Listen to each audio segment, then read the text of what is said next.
show from Teachers Talk Radio. You can catch up with all our shows by visiting our YouTube channel or by listening back at ttradio.org. Don't forget to like and subscribe to enjoy more live education conversation from TTR. We hope outstanding and world-class vision and world-class this. I'm a real leadership geek, honestly. I've spent my whole career reading books and chatting to people. I just find the whole thing and the announcement, the way it's been announced, bizarre. If you could move away from a model where teachers are so intensely focused.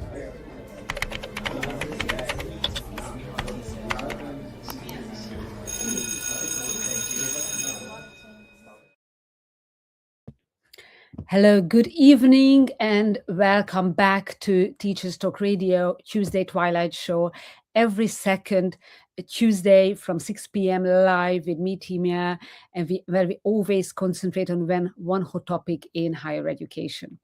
And today's topic is something that comes back because it's a very, very important trend and an important area to concentrate on, and this is about how we bring the industry into the classroom, how we make sure that students can gain those important soft skills and hard skills, that kind of experience they will need to demonstrate to hiring managers and recruiters and put on their CV after they have the diploma, and how they start a journey with experience in their pockets. How do we make sure that we have that?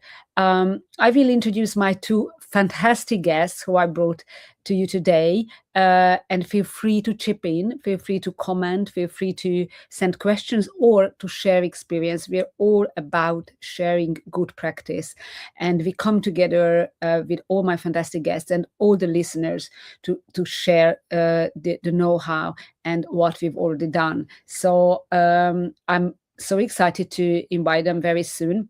First of all, I would like to show to you Halasz Learning, who we run these shows in partnership with. They are publishers of professional development books and resources that support great teaching and learning in schools around the world. If you want to level up your professional development today, please visit www.halashlearning.com to explore the full range of titles. And now I would like to introduce and come to the stage Eva Halasz. Hello, Eva. Very nice to have you. Hello, Timea. Thank you for having me. No, that's absolutely my pleasure. So Eva is the strategy director at AGC Agency and has a huge background on the agency and marketing strategy space. At the same time, she's also a visiting lecturer at the University of Cambridge and UCL, so both the academy industry. And my other fantastic guest, Richard Ahenkorah. Hello, Richard. Nice to have you. Hello, Timea. Hi. And Richard is a subject lead and teaches business management at ICCA, and he has a background in banking as a leader and strategy, growth and strategy director, and also the author of 2 books on leadership. Right? Thank you to the both of you for being here, and thank you everybody who is watching us. Please feel free to comment and ask questions. And my first question from both of you: you both started in industry and in a way are still in industry. What made you to come back to academia after finishing your own studies at some point, obviously? Why did you decide to become a lecturer once you also had a very successful and still have a very successful industry portfolio? I don't know if I can start with Eva. And of course, feel free to talk to each other. We don't know. Sure. It happened, in my case, it was an accident. When I was working in management consulting in the city with Booz Allen and Hamilton, one of my wonderful colleagues was doing a PhD. And at that time, back then in consulting, especially with Booz Allen, everybody had to do some research. And I was researching brands, private label versus branded goods and the price premium. So I was doing brands. And this very sweet colleague of mine asked me, because his supervisor asked him whether there was somebody who is proficient with brands, knows about brands, to go and do a guest lecture at Imperial. And I was very nervous when they asked me, because I haven't done anything like that before. And I gave a lecture on brand management, actually brand management and brand valuation, if I remember well, and it went really well. So they invited me back the next year, which went so well that they basically gave me a contract to run a brand management course with a wonderful professor who is to this day my mentor and one of my PhD supervisors right now from the University of Cambridge, called Professor Jaideep Prabhu. And we ran a course together, which became the highest ranked course. By But what is, and this is amazing, Eva, what is interesting for me is like, what made you, what is it that you like in it, that you say that, okay, this is what drives me to do that? Right now or when I started? Right now or whenever. No, right now I started loving it because I could see how wonderful it is to give this knowledge back to the students and to enable them to be able to become better professionals, so they have practical skills. Because I think my mission is to merge academia and practice successfully. Okay, fantastic. Thank you very much. And it very much resonates, which I also came back from from industry, and it's absolutely giving back the knowledge and then bridging the two, right? Richard, what is then your kind of drive? Yeah, thank you very much. Thanks for having me, Timea, and Eva. Hi. I think for me, it's just, I like the way you started the show to say that we bring industry to the classroom, but it's a two-way street. We take classroom also to industry, because that was where, for me, my motivation started. My motivation started from where I was in industry. I had the opportunity to rise all the way to the C-suite as a director of strategy. That's one thing I found out, that in the workplace, many people feel that there's a disconnect between industry and then, if you like, academia. Meanwhile, I always believe that there should be a connection where you can link theory to practice. So when I went all the way to the top, I realized that industry has a lot to learn, especially people that I work with. And I had an opportunity to be doing part-time lecturing with the University of Gold Coast in Ghana. And I was doing some online, and then others were also being done physically, I mean face-to-face, anytime that I'm in town.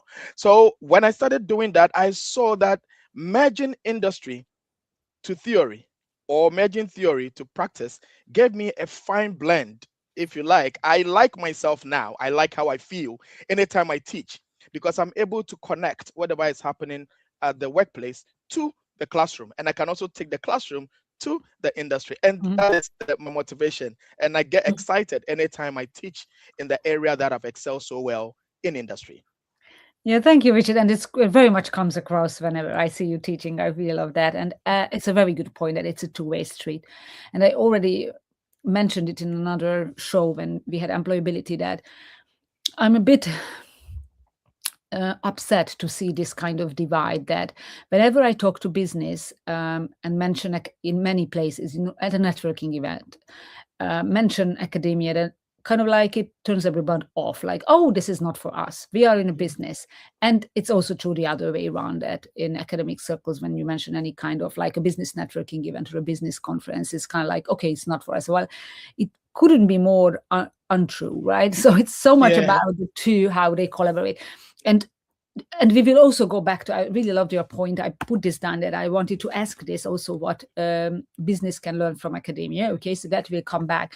But before that, I really want to ask you, so today I would really like to concentrate on what happens in the classroom, okay, if we can, because we had some other sessions when we talked about outside, and I think that is becoming more like, okay, internships and guest lectures. But what is it that when we as lecturers are in the classroom, and this is not a question, let's just have some examples probably, and what you do, what you can bring as an example. Okay, I don't want to put you on the spot, so just have a little thought about it, and it can be back and forth, so you don't have to that. What is it that you do in the classroom that will also be useful for them, so they can actually practice the industry at the same time in the classroom as part of the curriculum? Right, I don't know who, Eva, if you would like to go ahead. I like to teach in a way which is like agile sprints. So when I share a bit of theory with the students, I like to basically invite a discussion and then lots of cases from real life, and we discuss the cases. Also, sometimes we can do like role plays around the cases, which is super, super useful. And what I also do, because when I teach, for example, how a marketing company briefs an agency, we learn the two types of briefs, the creative and the client briefs, and we have teams. We have client teams and creative teams, and we swap. So they have a product which they want to sell. So it's more like a simulation, but in a real life simulation without expensive softwares. And they can really practice that. That's really great, and that's important. That's an industry skill. And in terms of, can I just ask about case studies, which is mentioned?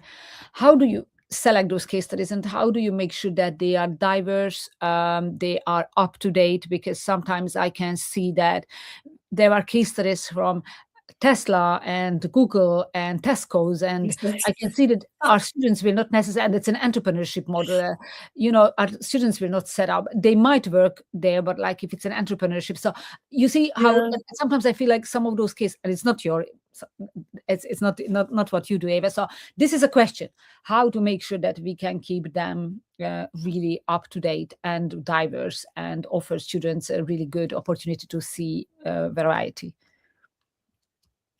I myself, if I may ask just very shortly. Yeah, please, and then I will move to Richard. I spent 7 years in an incubator at the Central European University, and I mentored lots of startups. And I have written up case studies myself, which I use when I teach.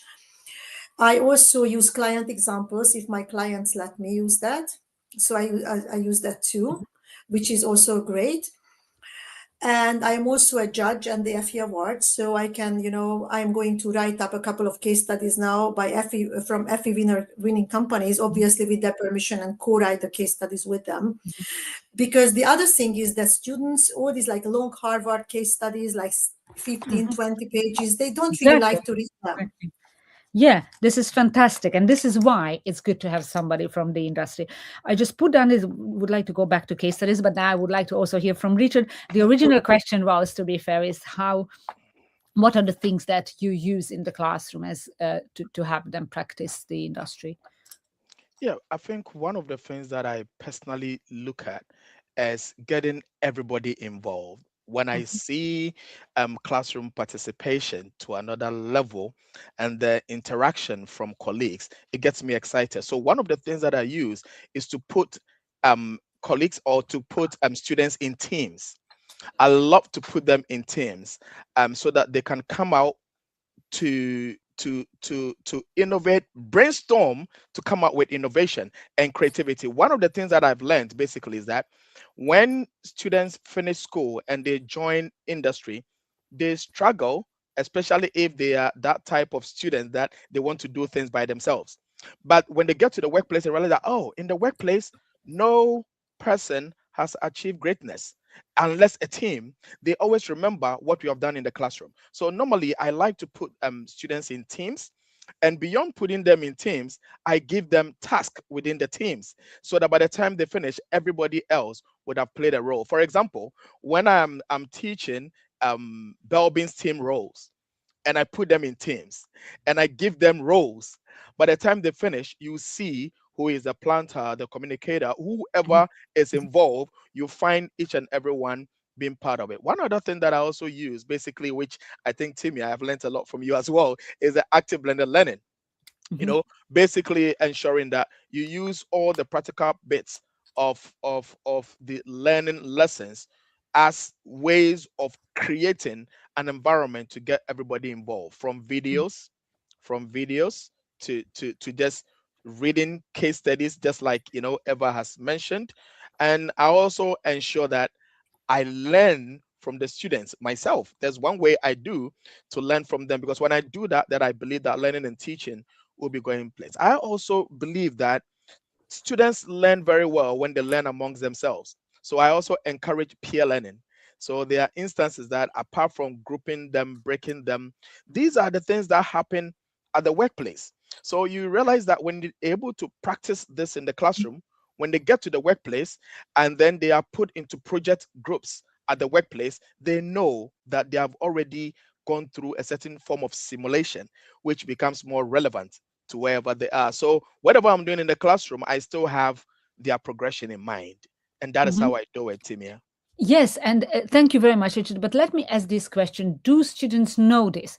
So you both mentioned that you put them in groups and they can work in groups. How do you make sure that they understand that what we learn here is not just a classroom exercise, or it's not just for today, or it's not just for the assessment, which many times they think it is, but what we learn today here will also help me later on in a workplace. How both of you make sure that they know that, if you do? Because there are a lot of soft skills that when they present, when they give peer feedback, when they have those roles in a teamwork, these are all skills that will be good at a later stage. But do they know this? Can I go? Yeah. And then Ivan, Yes. you can also. I think I'm lucky to be teaching one module this semester, which is business ethics and sustainability. One of the things I saw was that the simulation was not just about role players, but it also came with titles, what happens in the boardroom. And then basically students were assigned positions, and the positions came with responsibilities, and the responsibilities came with accountabilities. So by doing that, they learned all the processes, and they got to know that, oh, if I do well in my role, it comes with reward or sanction. And so with this in mind, you find students doing not just research about their roles and the titles, but they're also learning about the consequences and the ramifications of the decisions that they make in the boardroom. So in as much as they are not there yet, they have something in mind, a picture of how the boardroom behaves. And I always let them also know that the behavior of the CEO, of the chairman, of the executives, of the ESCO has a direct repercussion on the behavior of the institution. And so by doing this, you give them that mental picture of where they are going. And so this is how sometimes I do it. And I was lucky to be teaching this module, which basically I think it has helped me and has helped the students to also understand the decisions they make in the boardroom in future. Yes. Okay. Yeah. So thank you very much, Eva. The same question, like, how do you make sure they understand that it's going to be helpful for them later on as well? Because they sometimes I see that they are so much focused on the assessment only, or only on that module. Yes, I like to assess the group work as well, so they have to focus on the outcome. But if they assume the role of a product manager or brand manager and assume a role of an agency, similarly what just Richard talked about, very similarly, they will bear the responsibility that they really have to put the learnings into practice. And many times they told me that I didn't know that marketing was that complicated. I thought it's very superficial, because a lot of people, like engineers, finance people, they think that marketing is not a sort of deep scientific thing. So Not they just them. understand that Everybody you really thinks have that to we're think not in hard and marketing. work hard. And the second thing I want to mention, that if I have a full module, when I have lots of classes with a group, I also encourage them, we pick a couple of soft skills to practice when they do this. For example, active listening, how important it is then, for example, if there are 3-4 people in the group, while somebody is talking, to really listen to this person and build on her ideas. Because in a group setting, a lot of people just want to convey their own ideas and not build on each other's ideas. And how to look at people, how to communicate with the body language, that you actively listen to the others. And that's a wonderful skill. And we pick skills like that as well, soft skills. So we practice it at the same time.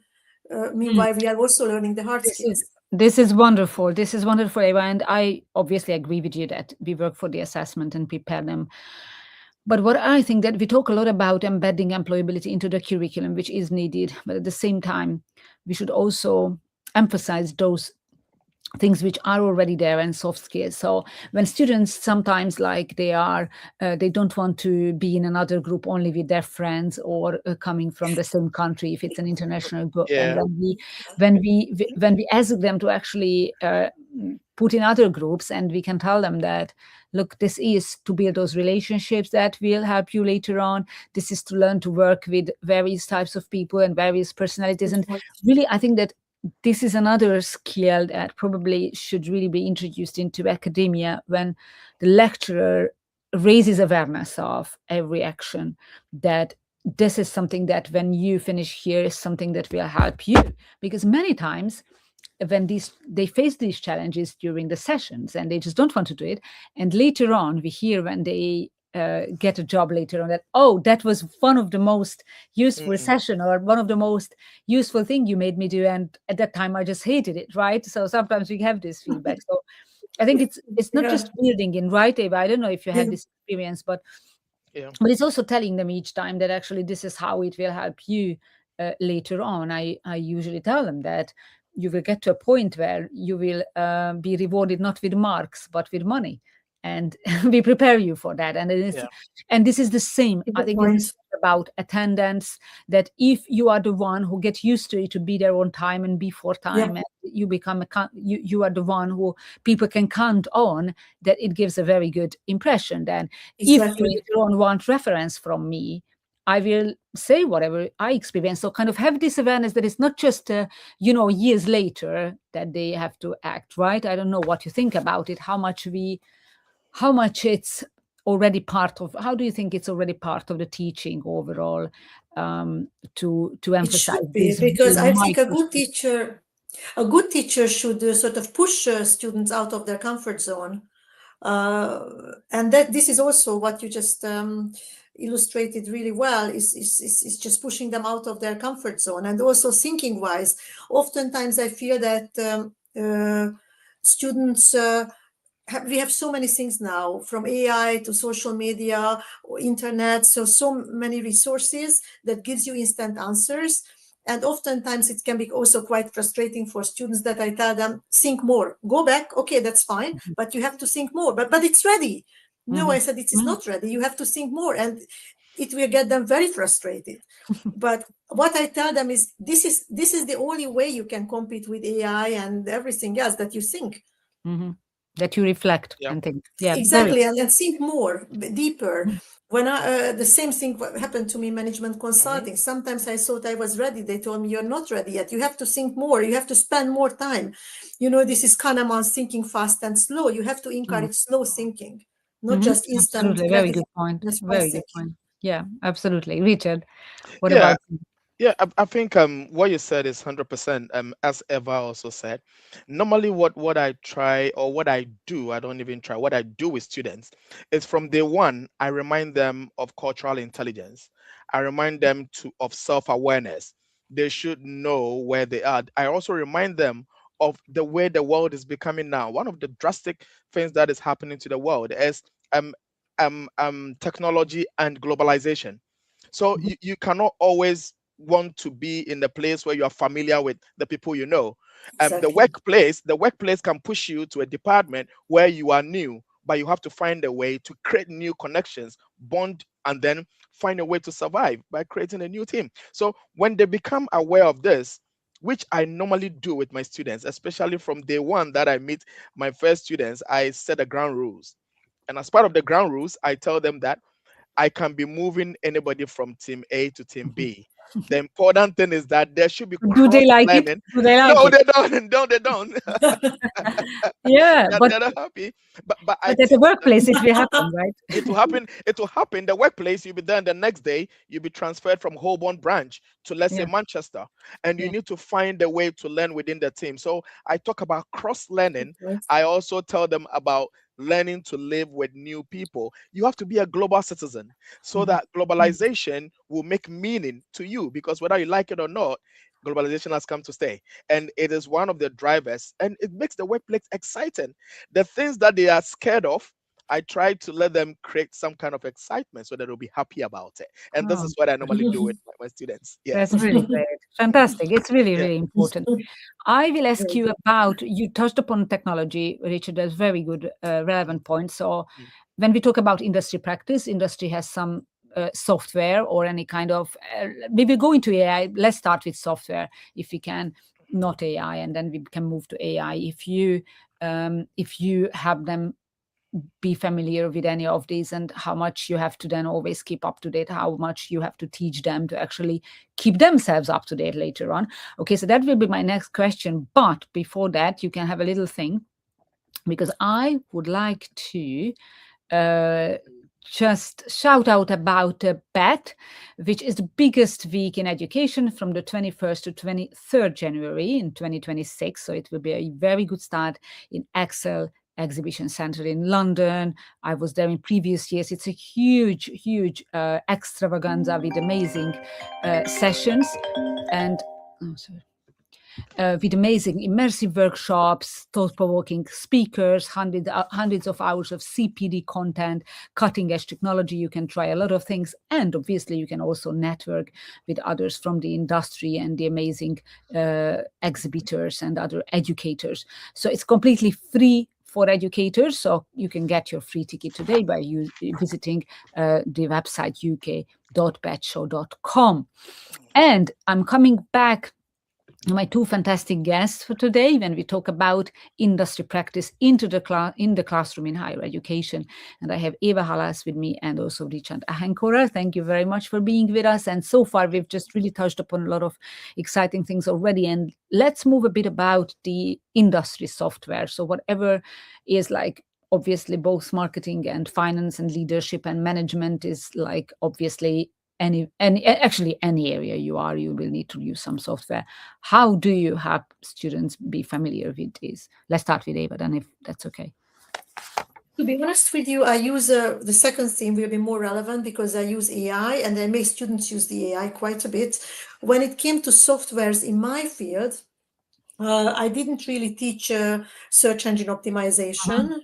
That would be there are some really great simulations, social media and search engine optimization. I haven't taught those classes, but when it came to brand management, employer branding, brand valuation, I didn't find the appropriate softwares good enough. So I relied on my own simulations that I was doing in the class. So I didn't really use softwares.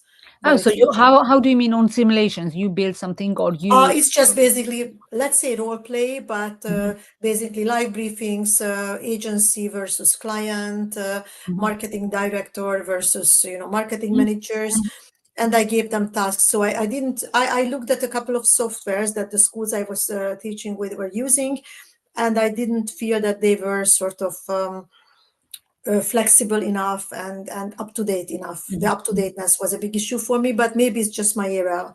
Yeah, that's all right. Thank you. And we will move to AI. I just wanted to separate a little bit so that we also mentioned some others. I don't know, Richard, Sure. do you have something that you have helped them use on? Yeah, I think at some point I was teaching the students on digital business.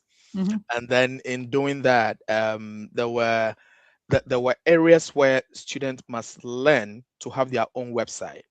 Now, in having your own website, it's not just for, I remember I always tell them, it's not just for academic purposes. You can use it and think entrepreneurial.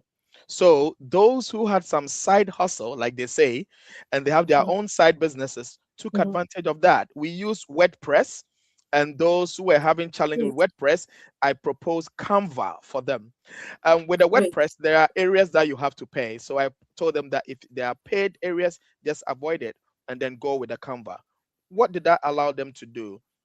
They came out with some idea about what their company would want to be doing or what they want to do in future.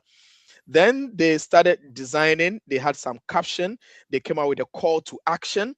And then they were able to put their contact, and they were interested. Some of them had already started business with it. And I was so happy I can mention two students in my class. I think one is Raresh and the other one is Aminu. And they were already using it. Why? Because they looked at it from the point of interest. When you want to be entrepreneurial, you pick your action from where you are interested in, and then you can drive that interest into business. And I always tell them that there's nothing like making your hobby a business. And if you're able to add it to the design that you do for your website, then something drives you in, you can push it. And they were using it. And WordPress, for example, for me, the only thing that happens to it that probably it become difficult is that students have to pay for some of the features that they want to have. But for Canva, it was a bit flexible for them to use. And some are excited already. So, in as much as we are doing it academically, had a direct connection outside the classroom, and they can take them into the industry. They become more entrepreneurial, and then they can make in or cash in that regard. So these are some of the things that personally. Yeah, I love this, Richard. It's a tangible thing that they can actually show that, oh, I've done this. This is a reference that they can put on their CV. And in a previous show, we had here Mohammed and Bio, Mohammed also from SEC and Bio as a business coach, working together on a live brief where students developed websites for businesses as part of the assessment, which is fantastic. It's a tangible thing. They can really experience it. It's really, really good. I also, when I was teaching marketing, then I also was like Google Analytics, teaching Google Analytics, search engine optimization software, exactly, all kinds of these. And the challenge really is that these change from semester to from term to term. So I needed to get updated on my tools because students have all kinds of questions about it, and then you really, really have to be on it. And WordPress the same. And so I think it's also because I always told everybody that, look, whatever we learn here in 6 months will get updated, or even sooner. So I also would like to teach them, and I think it's very important, that kind of curiosity and how you keep yourself updated. You just don't rely back on what was taught a year ago. How you have that kind of lifelong learning approach, and always, be a little bit ahead of the industry, right? It's so important, absolutely important. I like that. I like that, Timea, because I always tell my team that the world has moved from the VUCA age now to the bunny stage, where things are brittle, things are anxious. The world is non-linear, and the world is actually incomprehensible. So everything that we are doing now, hitherto, we said, oh, things were volatile, they were uncertain, they were complex, they were, ambiguous. Now it has moved from VUCA to bunny. So anything that we are doing now, anything that we are doing now is not stable. Nothing is stable over time. Nothing is stable over time. So I tell my students that even whatever I'm teaching you here right now, I can tell you that within 3 months or 6 months, the WordPress you are looking at, the Canva you are talking about, can be brittle. It can be anxious. Yes, it can be non-linear. It can be incomprehensible. So that they are prepared for the times ahead, so that they also don't want to see things to be stable over time, because that is not going to happen.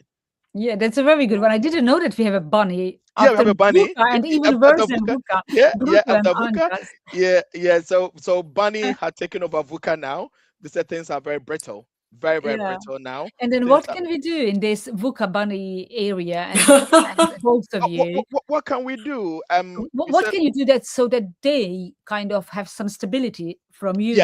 What is it that they can get from you? Okay, so what we can do is that you need to build resilience, because things are brittle. So you need to build resilience, and then anxiety. You need to lower your anxiety, and then you need to embrace linearity. You need to embrace non-linearity, and then you need to act decisively with incomprehensibility. Because the whole idea is that if you think that you need to understand everything before you act, the world has changed. You don't have to understand everything before you act. Sometimes in leadership, intuition comes in. With the knowledge that you have, start with it. And then when you start small, you grow with it. So these are the things that you can do to control the bunny. But obviously, what is happening now is that we cannot ask students to say that, oh, this is what I've taught you, and I've taught you, so over time it's going to be like this. Because in about 3 months to 6 months, especially with software, it's changing, and it's changing real quick, and everything flows, nothing abides. Nothing is So because of that, students must always be updated. So as we lecturers. Very good. Thank you. Eva, do you have anything to add? So true. This is very true, Richard. You're so right about it. That what we can teach our students or show our students is to be curious all the time and keep learning, and make sure they choose some area that they are really interested in or passionate about, interested enough to be able to always, keep up with the latest knowledge and read and learn. And it's a continuous thing. It's not like you get your degree, you learn, and then you practice. Yeah. It's not like that anymore.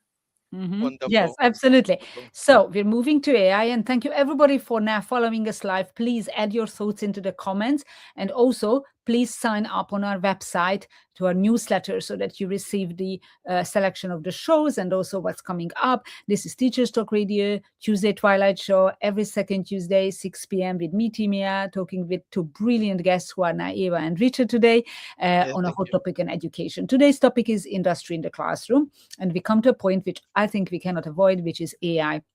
Let's talk about it, how we make sure it's an industry skill they need to have. The tools, the thinking, practicing it. I can't really imagine in any of the field. And when we talk about now marketing and leadership, they can come to an interview when they get the question about AI, and they are just saying that, you know what, I don't know, we're not allowed to use it or whatever. I cannot use it. Or yes, I use ChatGPT, so ask some questions, right? It's not really something complicated. And AI, we just talked about, both of you mentioned it, that you as a lecturer have to evolve. And AI was the one that, yes, we have in our subject matter area, we have decades of experience, right? And then suddenly AI, nobody has decades of experience in generative AI, right? So I throw this onto you, whatever thoughts you have, as much tangible as possible. So please, Eva, I hand it to you now first, and then to Richard. I am very lucky. I am very interested in the AI technology, and also I have several trainings at my workplace. We have 3 AI experts. They keep training us all the time, and also at my PhD, I always attend AI classes, so I'm quite lucky. And I'm also very interested. So I encourage my students to use AI, a variety of AI. For example, one of my students who was working on her thesis the other day, she was doing interviews, and I encouraged her to obviously, with the permission of the interviewees, to record the interviews. And I showed her the tools, how she can record and translate, and what are the tools she can use to synthesize the key learnings. 3-4 different AI tools to connect, create sort of a workflow, and how she can do that. And she was so pleased. Obviously, it doesn't substitute her thinking and drawing the conclusions, but it was wonderful for her to see how she can do research with AI. And that's a wonderful skill to have. Absolutely. And do you have some actual tools that you introduce? And Sure. She recorded it with, for example, Teams, because she did that online. And then she used the tool Scribe AI, which is a great tool because you can put videos in and it transcribes and translates, and it gives you a much better translation than Teams, because Teams has bugs, so it doesn't really translate well. So Turbo Scribe AI scripted it, and with Notebook LM, she could then do like decision trees and then select subject areas quite well and map. Create like a thought map. So it was really a good experience for her. And with those tools. That's a great example. But in your teaching, do you also include give students some activities when they have Sure. They actively use Gemini. For example, Gemini is wonderful to create websites. Okay, so you ask them that this is the exercise now. Gemini, the paid version is very good with websites, and very easy to do websites. But it's not the website thing. For certain marketing tools like building values ladders, I encourage them to use AI and then hone what the AI was doing, feeding into AI, and also teach them, if they work with graphical elements like photos, videos, how they can prompt. For example, in order to prompt Midjourney well, they have to ask Gemini or ChatGPT to write the prompts. Because if you prompt it, it's not as good as if you use an AI to prompt the AI. So these kind of little techniques. That's really great, Eva, and that's great that you are curious yourself and interested, because I see here a gap that those lecturers who were not digitally savvy in the first place, now with AI, it's all about the resistance, and that is even harder to push through. While at the same time, students just cannot have a degree and go to an interview without that, right? I don't know, Richard, what you think and how you use it in your teaching. Yeah, I think let me just say this, Timea. If you remember, when these tools started coming in and students were relying on them, teachers were the first to say, "Hey, don't use AI. Yes, don't use AI. You need to go original." because we were preaching originality ahead of these tools that came, but in the name of problem solving and to make things convenient. And that is where the world is going. Timea, we couldn't stop the wind from blowing, so we just have to accept it. But have you accepted it because you had to, or you're also curious? And how? Yes, of course. So in accepting it, this is where Eva said that when students are using it, they need to let us know that they are using these tools and what tools are they using. So exactly, that's very important. Normally there's a declaration. They need to declare if it's got to do with assessment or assignment. They need to declare the tools. But I think one of the tools it has always been the most used, but it's still always useful. ChatGPT. Normally, in group work and you want them to be hands-on, you just don't want them to go exactly as ChatGPT is saying, but they can pick up an idea and then make it their own, so that ChatGPT becomes a friend, not the leader in their conversation, but it is part of their innovation, their creativity, their thinking. For example, I ask students, you can use my babe, for example, for referencing. mybabe.com helps you to do very good referencing without going through the old school. If you want to do Harvard referencing, APA 6th edition, APA 7th edition, you can go in there, because I also am doing my DBA. You chose the PhD, I chose the DBA because I have another skill in corporate training. I like to train corporate leaders, so I chose the DBA. In my DBA, I use some of these for my work. It makes it very easier, faster. But then again, I come back to what Eva is saying. We should focus more on these tools, helping them rather than not making them lazy. I think that is where the reason why when we started talking about tools, we didn't want them to over rely on them. But if it makes it makes them become more strengthened, and then it becomes a friend, it becomes useful and relevant than being than being a tool that they're going to rely on and it makes them lazy. So I think that for me, I encourage my students to use it, but I also help them to make sure that they use it to become more relevant to what they are doing. Also one fun fact that one of the universities used to do like online exams, but the exams in June came back so AI written that they went back to classroom and handwritten exams, which is very difficult for teachers to, especially people just don't handwrite anymore that much, and they start doing like 5 pages handwritten. It's really difficult to read.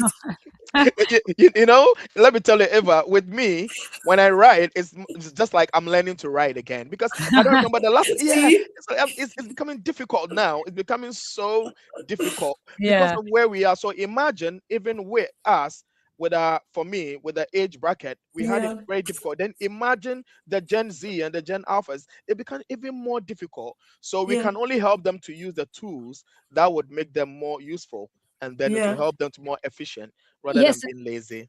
Yes, and also 2 points here. Like one, if we ask them to absolutely do handwritten and exclude AI, then we are not teaching them. They will go to an interview or start in an office and we'll just, I'm sorry, I also have ever used handwritten, things, which is not what we want them, right? And another thought that you mentioned, Richard, is a very good one, is not to be lazy. And I think laziness hasn't come with AI. It just made it probably easier to be lazy. But we could even before see those who didn't put a lot of effort into it and went for the first available, easiest solution just to kind of tick a box, right? And I think it is the same, how much effort you put into things. And it was very interesting. I think it was the previous show where I had 2 researchers from LSE coming, and they had a research where students let them see their AI log, chat log for a module.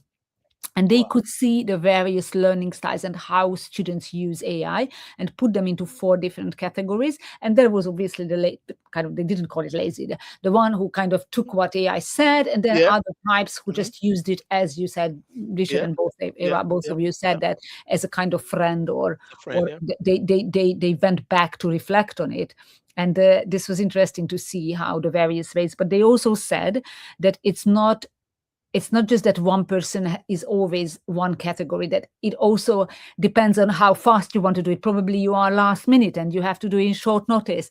Then you become a little bit lazier because you just want to get Yeah, over it, right? So it's all about it. It's a yeah, very, very interesting yeah, one. Yeah, thank yeah, you very much yeah, for that. yeah. And I'd like to touch upon an important topic, which will be inclusivity. But before that, just let me talk about a very important event. So we are Teachers Talk Radio, and if you want to see us live, then please attend Teachers Talk Connect in 2026, another important date in the calendar, which is our annual CPD and networking extravaganza on the Saturday, 14th of March, okay? In Manchester, tickets are free, and you can sign up at this website, which you can see here, ttradio.org/connect 2026, if you want to see us. And back to my two fantastic guests, Eva and Richard, talking about industry in the classroom, and we also touched upon AI, software, case studies, group work, and all these soft skills.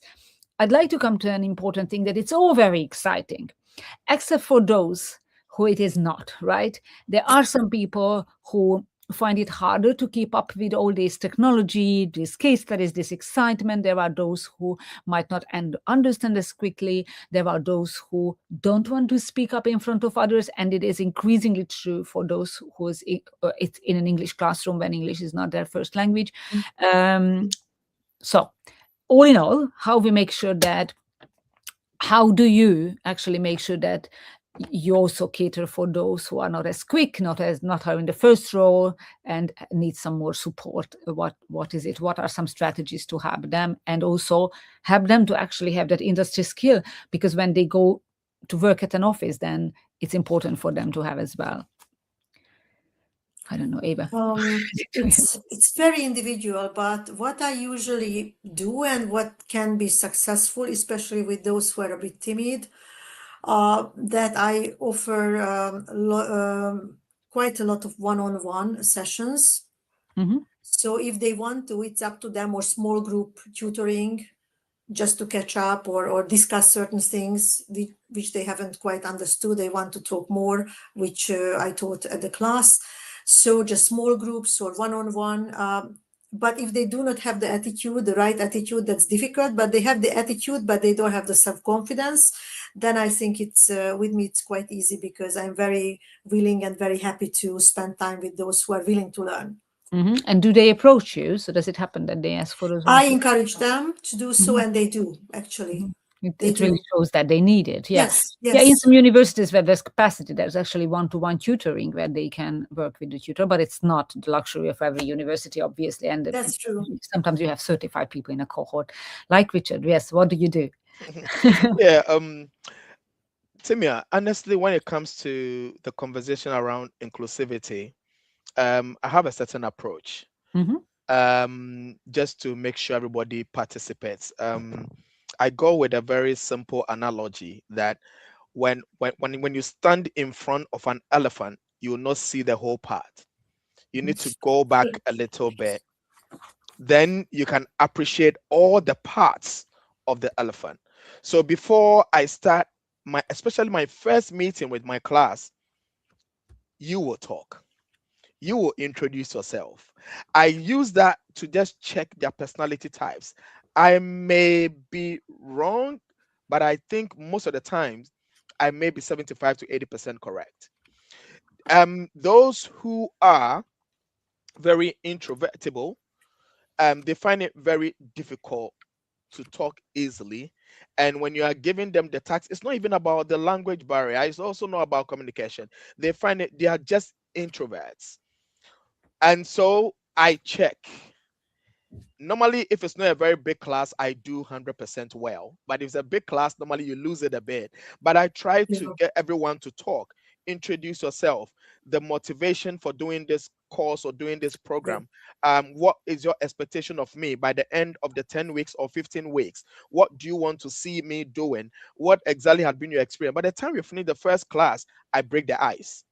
In breaking the ice, I get to know each and everyone how to communicate. And then this is where Eva's thing come in. When I come to find out that there are regular people who always raise their hands when the question is asked, and I see those who are not. Normally, I blend them in teams, and when I put them in teams, and there's a time for presentation, I am intentional and very deliberate about it to say that, you know what, this team, in the next hour, you are the one who's going to present for the team. You're going to talk on behalf of the team. By doing that, I have prepared the person rather than picking the person on the spot. When you pick them on the spot, they may not like you. They will feel so frustrated. They feel embarrassed them. But when you tell them that in an hour, you are going to present for the team, or by next week, come prepared, you're going to talk for the team. And you know what? It's a team. When you fail, everybody fails. So basically, we are going to help you to win. In my class, nobody will win. Nobody will lose. All of us will win. So when you start having such conversation, you see that they feel that in their inner part, this teacher wants to help me. He's not trying to put me down. When all of these things fail, that is when the one-to-one support and the sessions now come in. And sometimes they are also open and excited to tell you the reason why maybe they don't like to talk, and they may not. But if it's a language barrier, then it's a different conversation altogether. This is where you start telling them you have to try reading more books, listen to more audios about learning the language and all of it. Then I use that to bridge it. So this is how I use it in my short approach in dealing Yeah, with absolutely. This inclusion. is wonderful. And then Great. can you get everybody to finally talk and open up? Yes, Um, and by the time I'm done with you for the whole week, I can tell you everybody is talking, and I also like to find out what excites them that much. There are some students, the very moment, some are visual, some are visual learners, some are auditory, some like to read, and some are kinesthetics. So when they are kinesthetics, always like to put them in teams. Even when there's an answer for one person, make sure that, oh, this question goes for two people, so that they are always getting support. There are people like that. Without support, they can't move. So I try to apply all of these pedagogical approaches in the classroom, and then it turns out well. And by the time they finish, they see that whatever skill they've learned would also be useful in their own real life progression and also in the Absolutely. workplace. And when they see that anything that they're learning is helping them individually, not only in the classroom, then they know that, oh, this is something I need to learn, because there are a lot of things to learn outside the workplace. And that's what I do. You're so right, Richard, and I can attest to that. I've seen your classes, and you Yeah, really make everybody yeah, engage in a very yeah, nice way. yeah, And I really loved it that yeah. this is predictable for them. It's not being put on the spot. And eventually, when we let someone never speak or kind of avoid it, at some point when they are at an interview, unfortunately, you can only do the interview in speaking up, right? So at an Yeah. interview, you have to be used to speaking up, kind of talking about yourself. And if that is the first time they have to do it, because Mm. up until then they could somehow avoid it, then it will not help them at all. So this is Yeah. something that I Good. try to make sure that they understand. Yeah. Yeah. Eva Yeah, wants to Eva, speak? of course. One more point, just a dotted line to that, Yeah. Yeah. interviews. The other sort of transferable skill I like to cover with my students is how to structure what they want to say. That's so important. I have students from many different cultures, and there are certain cultures where you have to talk a lot, and then at the end, after the fifth sentence, you say the essence. Yes. But in business, it doesn't work like that. Yeah, It works so like more like the executive summaries type. It's Like true. I want to talk about 3 points, and then 1, 2, 3, and then you talk about them, and you basically lead somebody, taking their hand and lead them through your thought process. no, Yeah. absolutely, Eva. And You should sometimes teach very smart everybody. You students. should teach so many people this, really. Yeah. And it's an Yeah. issue when people don't come to the point in And that Yeah. goes Yeah. to that kind of mushy thinking goes over to the presentations as well, the written presentations or the slides, and also the oral one. And when you have an interview, Timea, as you mentioned, you have one chance to prove yourself, and then you have to convey your thoughts in a way which is very clear and very structured and very much to the point. And that's Yeah. also a great transferable skill. Yeah, It thank is. you for And bringing this in. Timia, there is one thing that also worked for me very well at some point when I was teaching students from different cultures. When I found out that there was a group of students who don't like to talk, even when you ask them questions, it becomes very difficult for them to answer. Normally, I try to connect with them emotionally. What do? I tell them, oh, some 21 years ago when I came to UK as a student, and I was a master's degree student, learning MA communications in Leeds University. I used to struggle with XYZ, but eventually, so when I start telling them about the positives, about how I broke through it, then they also get excited. Sometimes when you use yourself as an experience Yeah, and telling absolutely. them how We can you resonate overcame, with that. yes, and That's then they very nice. resonate, especially when I'm also Mm. originally a Ghanaian, originally from Ghana, coming to UK some years ago. I did so I tell them, I know your hustle, I know your pain, I know what you're going through, I've been through it, but look at me, you can do it. And so I share my personal experience with them, and then some of them easily come to the table. Yeah, I do thank you that. very much, Richard. That's a very good point, and also how you build those relationships, really. Exactly. So fantastic. Thank you Exactly. very much. Coming to the last question, and this was such an exciting, and we could go on forever. But being both as an academic and an industry professional, both of you, and Richard mentioned it at the beginning, just want to finish with it. We talked a lot about what academia can learn from business, what kind of industry practice can be brought into the classroom. But just one question, what can business learn from academia? If you can just finish with these thoughts. I don't know. Richard, go ahead with this because you brought this up, and then I will go to it. Yeah. I personally think that, the foundation of every successful business starts on paper. You draw the strategy on paper. You apply the theories, the frameworks on paper. So I personally believe that business should understand the application of the frameworks. Of course, when you take it from the academia into the workplace, the dynamics may change, but the fundamentals do not really change that much. So business should be able to understand the environment and how it affects the internal environment. And basically, what I personally believe is that the frameworks that had been researched on does not mean that it is end in itself. Business can fine tune it as they practice it. So when business practices it, and eventually there are some kind of, if you like, changes or gaps, business can now relearn from what academia has done, because academia brought a framework, business has applied it, but there has been some changes. That change should be a new learning. And that is what I think business is not doing well. Business should help academia to always improve. So when you apply the framework, you take it to the workplace, it changes because the external environment has influenced it, and there is a gap. That becomes a new learning. Business should also try documenting the effects, the challenges, the impacts of whatever the application is, so that they can bring it to academia, and the academia can also rework on it. By doing so, you realize that we can always link theory to Yeah, practice. so it's a whole cycle. It's a Which is cycle. good that you said that. I have exactly the same thought, actually. Thank That you. in many Very true. business, they just kind of talk about these ad hoc techniques, which Yes. means what I Yeah. learned about marketing back 6 years ago, the frameworks, the foundation is still applies, even Yeah. if none of the technologies, obviously, Exactly. Yeah. everything has changed. But I can see many times in business, it's not really in the foundation, and also what you mentioned, the research, the evidence base. Yeah. In business, people Exactly. just, if you look at on LinkedIn, there are these posts like, just saying something, but how is it evidence? Like, right? Exactly. I don't know. Exactly. Yeah, Eva, Exactly. sorry, I just also jumped in. Yeah. And also evidence, also research. Like I have a very lovely professor at the PhD course who said that without data, you are just another person with an opinion.